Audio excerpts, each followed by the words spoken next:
Bills head coach Sean McDermott, he mentioned Myles Garrett there. The Bills did a great job against Myles Garrett yesterday. He had one total tackle, one. He had a half a sack. He didn't even actually touch Josh Allen in that sack. He was just closest to him.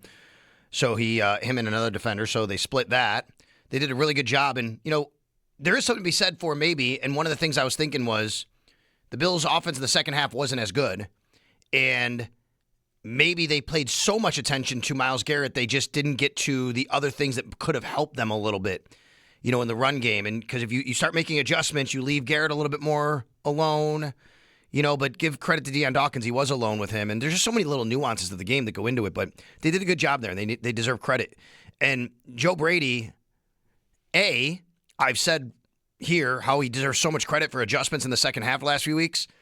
I think he should have been better at adjustments in this one, so that's a arrow down.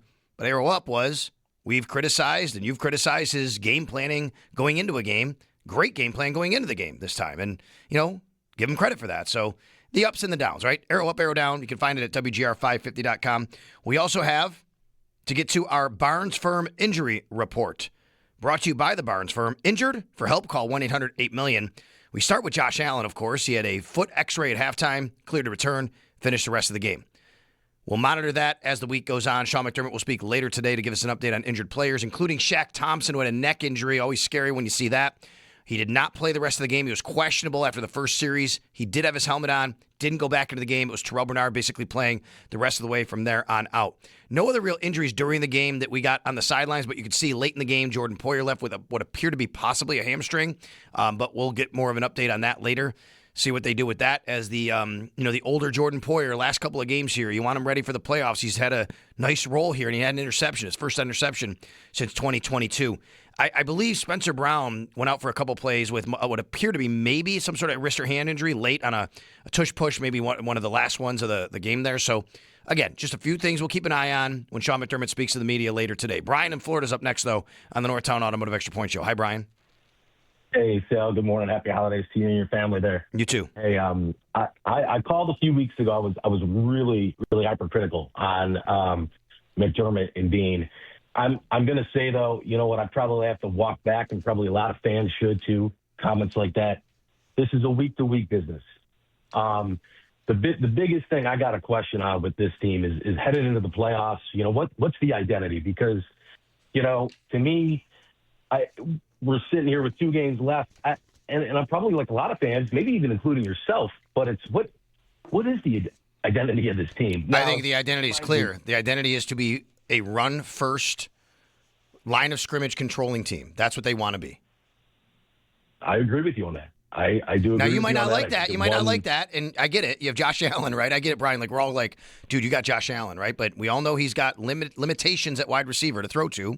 This team has made their bones this year on running the football better than any team in this league runs the football. That's their identity. Yeah, I mean, do you think that, if they can do that and they can do that bend but don't break, type of no-name defense there, and again, this kind of, I feel like they're almost in a way kind of like how the 2000, Patriot dynasty ran, where, you have that all-pro, probably future Hall of Famer, MVP QB. You have the 3 tight end set, which, by the way, I credit to Jackson Hawes this year. I don't think we really realized how good of a rookie tight end this guy is. But between the blocking and now getting in the passing game with Knox and Kincaid, I mean, this is going to be a threat down the stretch, I think, especially in the playoffs. And again, I mean, if this could be a smash mouth, control the line of scrimmage, both on the offensive and defensive line, and man, I really hope you get that Aller. But yeah, I think this team is going to be primed for a run. Listen, I don't want to get my hopes up, but I'm excited. This is another team where, again, you've now rattled off 4 straight wins. I know we can be, and listen, I get that McDermott and Bean deserved some criticism this year, but we're talking about an 11-4 Buffalo Bills team. Here's something, Brian, I'll bring up, and before I let you go, here's something I'll bring up that you kind of alluded me to this through your comments. Are we not giving enough credit to the rookie class now after what you said about Hawes, Max Harrison, Deion Walker?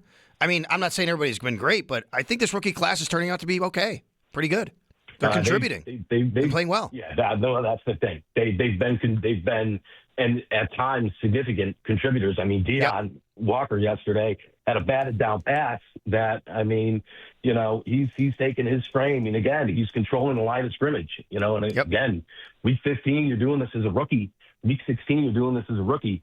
That's more than what you want. But the real credit, I mean, I forget Max, and I know he's been injured, but I also thought he's played phenomenal. But Jackson Hawes out of this draft class to me, I mean, and again, you got a guy at Josh Allen at QB. Anything is possible. It goes back to that week to week, type of business here in the NFL. So I know people could be down and out, about the squeaker of a win yesterday, but a win is a win. You got it, Brian. No points in the NFL. All right, buddy. Merry Christmas to you. Thanks a lot for the call. You too. All right, thank you. Yeah. Good call there. And I do think, now look, it hasn't been perfect. And Jordan Hancock, you'd like to see more, but he's played a bit of a role here when they've needed him to. And Dorian Strong, obviously, unfortunately, with the injury. But I think the draft class, Landon Jackson, incomplete with the injury, and he wasn't, really contributing. So that's a bit of a miss, I guess. TJ Sanders can be. I'm just saying they've gotten some contributions, some big-time contributions from some draft picks this year, and you needed that this year. Jason in Rochester. Hi, Jason. Hey, Sal. I was out in Cleveland. I just coincidentally happened to pick the Westin for my hotel, and my buddy Baker and I accosted you in the lobby. And I just want to say thank you for spending a few minutes talking to us. I appreciate your time. I don't have this job without people like you, so thank you very much. I appreciate it. No, but it was pretty cool. But, the one thing that I thought about after I walked away from you is you're one of the guys that's probably closest to the team. You get to see it from a perspective that us fans don't. And I'm curious what your perspective is on, like, the mindset of the team. To me, they seem like a close-knit group. They got each other's backs. Do you see that they're like, are they frustrated with how things are going, even though they're 11-4? Are they optimistic? How are they feeling about things? I know this is going to sound really cliche to say this, okay, but it is truly how I've seen this team operate, not just this year, but on a yearly basis under this regime especially over the last few years. Jason, they just believe they can win every week, and that's all they worry about and focus on. Yes, they're very tight off the field. Obviously, they're very, very close. We know that. We hear that all the time. I've heard from guys that say who've played in other cities like Philly or New York or Chicago or L.A., and they're like, yeah, we don't hang out with our friends after or the teammates because you go home and everybody's at a place that's a half hour in a different direction, right? Not the case. A lot of the guys live in the South Towns, Orchard Park, Hamburg. It's a 5-minute walk or 10-minute drive to each other's house. They hang out. They do things together. You're not talking about a nightlife here in Buffalo that is exactly like those other cities. So that part, yes. But I think as far as the wins and losses, Jason, I know it sounds cliche. I get it. People hate hearing it. They really just believe every week their mission is to do as best they can every day to win that game on Sunday. I mean, that's awesome, and I love hearing you say that. And I feel like that's the foundation they need. I mean, you're gonna battle out these games week in, week out. They're only gonna get harder, but that's what a team needs, I think. The other question I have is, you're also close to everything else. We've seen Josh get dinged up all year long. Like, how's he doing? He's got like hands, elbows, the foot thing this weekend.